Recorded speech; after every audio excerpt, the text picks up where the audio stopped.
Here. We are recording, so again, please limit your traffic, but if you do want to move, use this exit or the far one. We're going to use this mic so you can obviously hear the questions. We'll also have mics clipped to us for the video purposes. So if we fade out like I'm doing here, just be patient with us, okay? We're going to work off this one mic and pass it back and forth, but it's going to be interesting. So, Jermey, I'll let you take it away with the first question, but I appreciate you.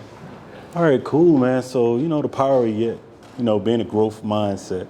My biggest question when I was reading your book and just diving into it and with myself being an author, I would say, in your 20 plus years, what led you to the name of the book and just your thought process and why you was making this book?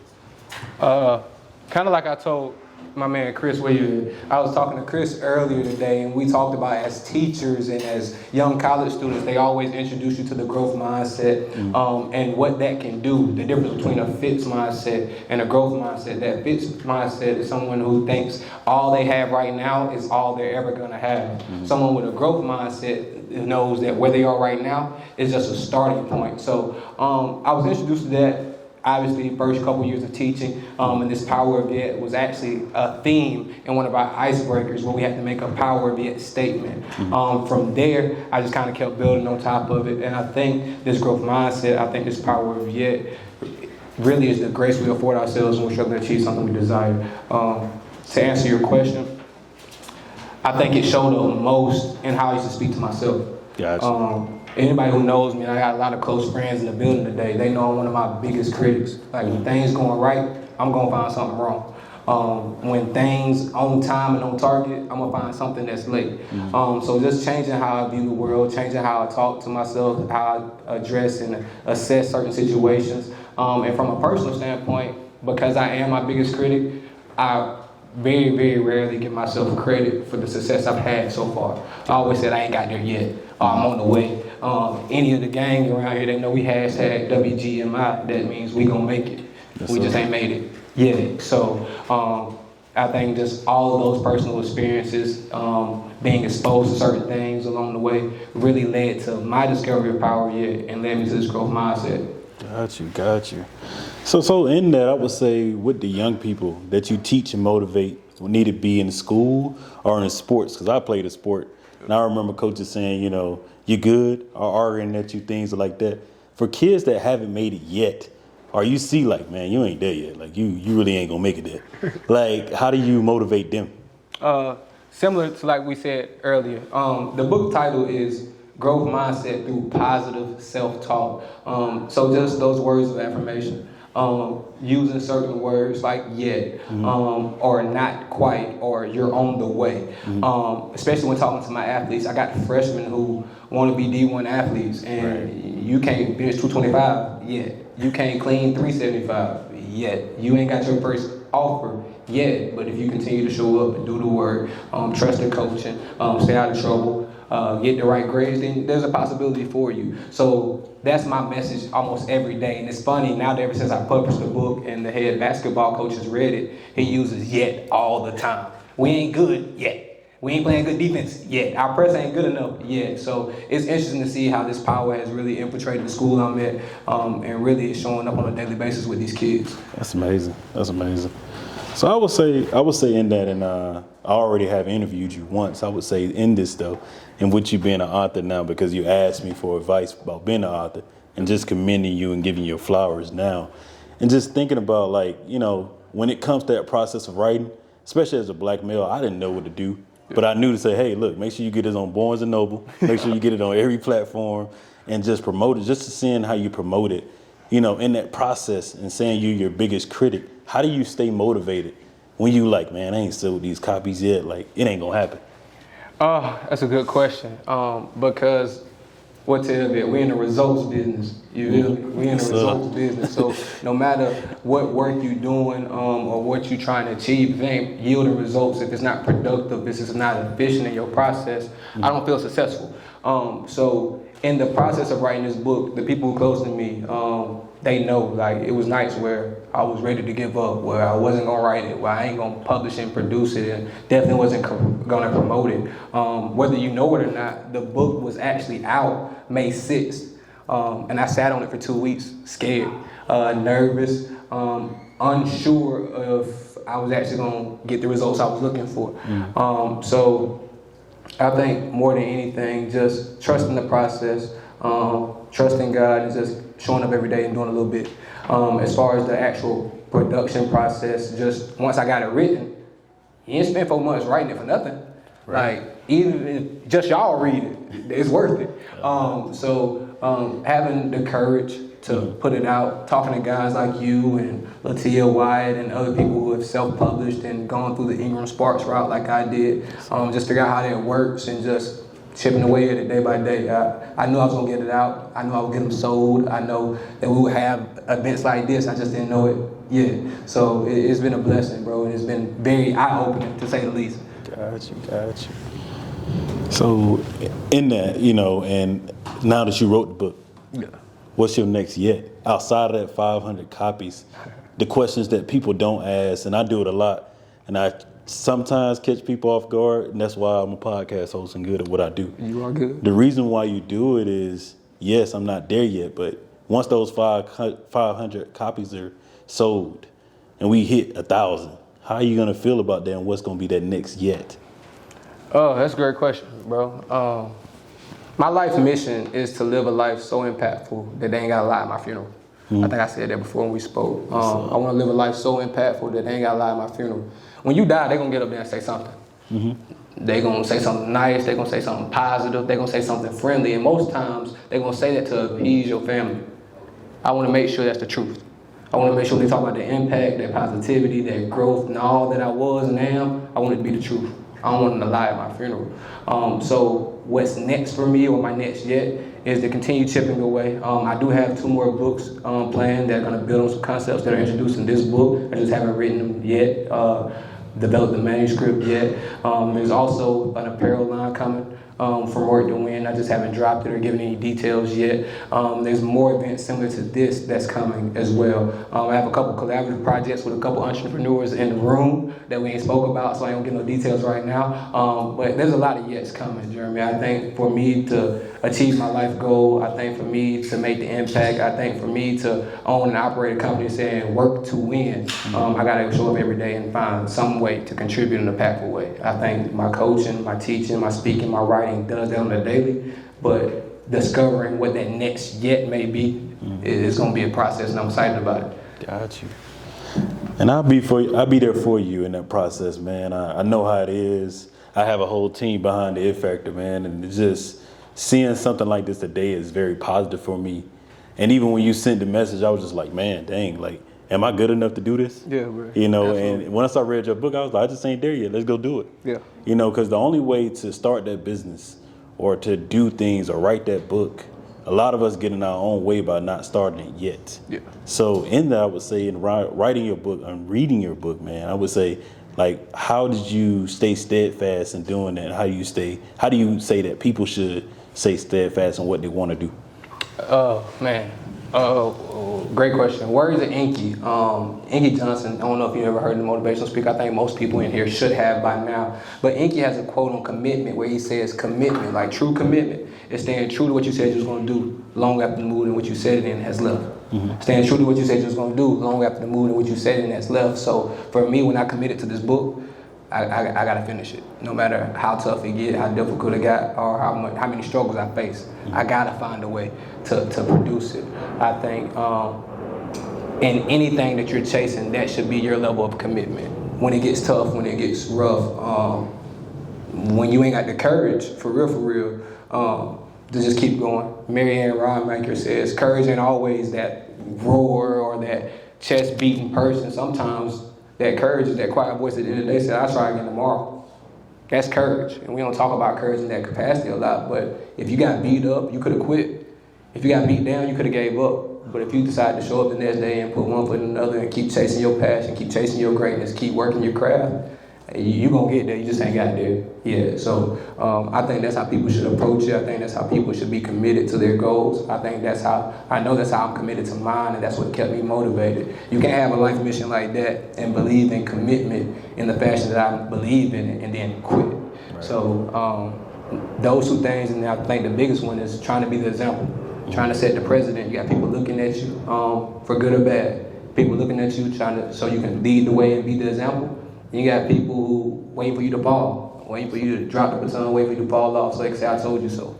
And I would never give the people depending on me the opportunity to know that I didn't make it or that I came up short and didn't try and give everything I had. And I would never, ever, never give those rooting or praying on my downfall the satisfaction to know that it was right. So that's my commitment level. That's my advice to everybody, man. Whatever you committed to, stay committed. Long after the moving, what you said, it then is left. And when it gets hard and when it gets tough and you want to give up, be courageous. But courage is sometimes that quiet voice saying, I'll try again tomorrow. So, yeah. Definitely. And in that, man, that's pretty much my questions for you. Do you have any questions for me? I do got 2 questions for you. Number 1, my first question for you, have you read all the book or are you still working on it? Still working on it. Still working on it. All right. Have you gotten to Wayne's story yet? Yes. Tell me what you think about Wayne's story and how impactful that was. Ooh-wee. Man, your story is very impactful because with me being a ball player and just seeing how you had your downfalls of, dang, I'm too short, I'm not fat, I'm not this. And it was like, once I was seeing that, I saw so much in myself, and I never had a coach that was like, hey, you got to keep doing it. You're just not there yet. Yeah. And just to hear that from you, I just know those kids are being very impacted by that. Even saying that the things that you dealt with growing up with a single parent, like I did the same. So it really hit home because it was like, wow. And in a ways, yes, this ain't my story, but that's why we so connected. Because there's so much stuff that like I go through even to this day, and it's like, dang, man, I wish I had a book like this when I was a kid. Like, imagine where I'd be at. Dope. Definitely. Appreciate it. My second question was just on the fixed versus growth mindset. Which one did you think you had before the book, and which one do you think you have now? I would say I have a growth mindset. I don't believe in being a fixed person. Even with me being an engineer, and I was just telling my fiance the other day, I was going through some things and just hearing some feedback. When you hear feedback, it ain't always positive. Yeah. And you're like, dang, I do all these positive things, why I don't get feedback in the one thing I'm supposed to be good at because I got a degree in it. And when I sat there, I was like, my line brother hit me. She told me, she was like, everybody was pouring in positivity, but the one thing that I really put my all in, like, it wasn't doing it. So I was going back and forth. And in reading your book and even just pondering on these questions, I was like, even with that, like a fixed mindset, be like, oh, I'm gonna walk back in here, I'm gonna be like this, and I'm gonna do this job. But at the end of the day, I was like, I'm gonna come here, I'm gonna talk like I need to talk, I'm gonna do an interview because this is what I believe in. Yeah. It's bigger than a job. It's bigger than that. That's how you make a household name. Also, that's how you make your network. And I had to show people that, like, even in my midst of me being, dang, I got bad feedback, like at the end of the day, I'm still going to show up and be that positive person because that's really who I am. Yeah. So in reading that, I'm not a fixed person. I believe in growth. So I was saying the things that I can do to grow it instead of saying the things that's going to be negative. And a lot of people in the world would choose the negative over the positive. When Jermey Robinson don't never do that. Like you said, your name, I dang sure do the same thing. Like, oh, you said that, but Jermey ain't that. It's cool. Yeah. I know what I need to do to grow. So definitely. Yeah, bro. And that's really what the book is all about. Paying attention to how you talk to yourself, how your mindset is affected by your day-to-day decisions, your environment, your exposure to certain things. So I'm happy to hear you say that, Jermey. Does anybody from the crowd have any questions for me about anything? Ty? You just said something that made me recall the moment I read in your book where you mentioned you are affected by your environment, mentally, spiritually, all those things. But you said something that was key for me, and it was our ability to believe that we have the power to change our mindset. Because sometimes I don't think we really believe that. I know we hear it a lot, we tell ourselves that a lot, but like, what was it for you that really unlocked the door to you mentally to let you know that you really had it in you to do it? Tevin, stand up. My cousin Tevin, I'm not going to tell the story because I put him on the spot. But when everybody was telling Tevin, no, he can't, he won't, he ain't, he could have definitely had a fixed mindset. But Tevin was the only person in this situation out of the 10 million people that was pouring negative stuff in him that said, I will, I can, I believe in me. Y'all ain't got to. I believe in me. Like, I'm gonna change this situation. Like, it might not be today, it might not be tomorrow, but we're gonna make it. I'm gonna be back. I'm gonna fix it. And lo and behold, shout out to God, 2.5, 3 years later, Tell was exactly where he said he was, but had doubled down on that tenfold, had twice as many achievements that he probably ever thought he could have had. So seeing that example and have somebody like that so close to me that I can touch and talk to and hold accountable, and he hold me accountable, I gotta walk that same way. I want similar things out of life that he want. I got similar ambition as he got. We have similar life experiences. Like, that's my cousin, but it's like my brother. So I know what he's been through. So he could have hung it up. So for him to develop that mindset and him to have that kind of level of belief in himself, like unwavering. Like LeBron can walk in here today and tell that he gonna get 2 buckets for sure, like guaranteed. He ain't playing no ball in 2-3 months, but he has that kind of level of confidence in him and his ability and his power to figure it out. Like, maybe not now, but he got that much belief. So just being around people like that and other like-minded people, and having those examples and trying it for myself and seeing what it looks like and seeing the success that comes from using that power, it's special. One of my favorite poems is Invictus, and it says that I'm the captain of my fate, the master of my soul. And those 2 lines right there, I can't even tell you the rest of the poem, but those 2 lines right there is why it's my favorite, because I'm a firm believer in that we shape our own lives, we create our own universe. So that's why I found that power. Thank you. Thank you. Anybody else? Chris. Yeah. When you said you wrote your book, you actually sat on it for about 2 weeks before you actually put that out there. And I wanted to talk to you about that. Ask, what was that initial fear like, other than just, they may not like it, they might not support it, it might not sell, it might not do any copies, no sales, because, there's always that fear of everyone saying, oh man, I support you, I ride with you, that's dope, but then, you fall flat on your face and like nothing happens. Like, how did you push through that and overcome that fear? Because, there's a lot of people, myself included, in a situation where like you ready to pull the trigger on a venture capital or start a business, do something, but you're like, damn, what if I completely fail, fall on my face, man, and then everybody's looking at me like, bro, you're a complete failure. Like, how did you push yourself through that moment while you were sitting on that book and like say, you know what, screw it, just go through it? Like, how did you get over that hump? That's a great question, Chris, and it's a lot to unpack there, so bear with me. Number one, I think anybody chasing anything has a fear of failure. If not, you don't care about it. Like, if I ain't care about failing or what people thought, I don't care about what I'm working on. I care about somebody's opinion. Even ain't nobody but mine and the big guys. I care about something. So that's number one.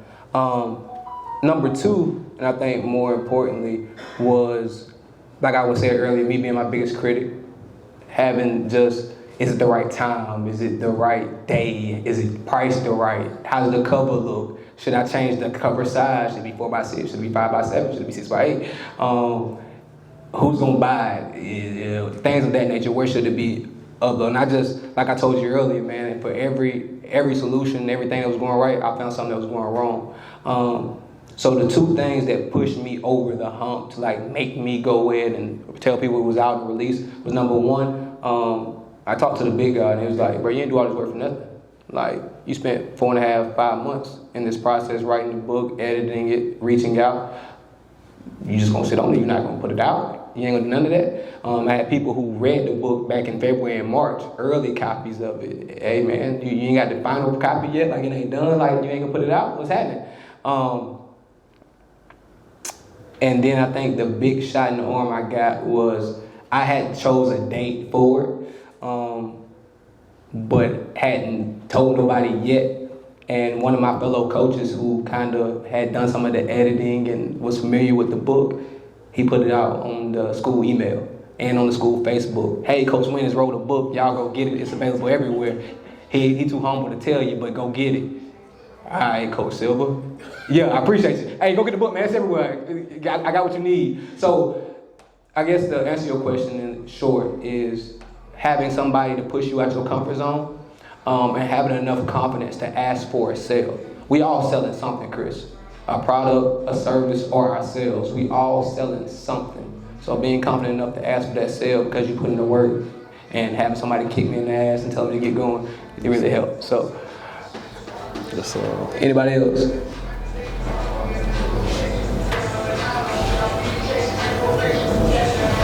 Anybody? Well, if nobody else has any questions, again, I appreciate your time. I'll be back in the hallway over the next 10-15 minutes signing copies for anybody who has not yet gotten the book. I'm taking cash or credit or debit, whatever you pay. If you don't have anything on you today, I take Cash App or Zelle. Normal price is at $10. You're going to get it for 50% off for $5 today. So if you haven't gotten your copy or if you want an extra copy at a discounted rate, I'll be back there signing them and sending them out for the next 15 minutes if you like. Jermey, I thank you for spending your time doing this with me today, brother. I'm glad that we was able to get this on film. I appreciate all y'all for being here. DJ Lynn, let's get it going, big dog.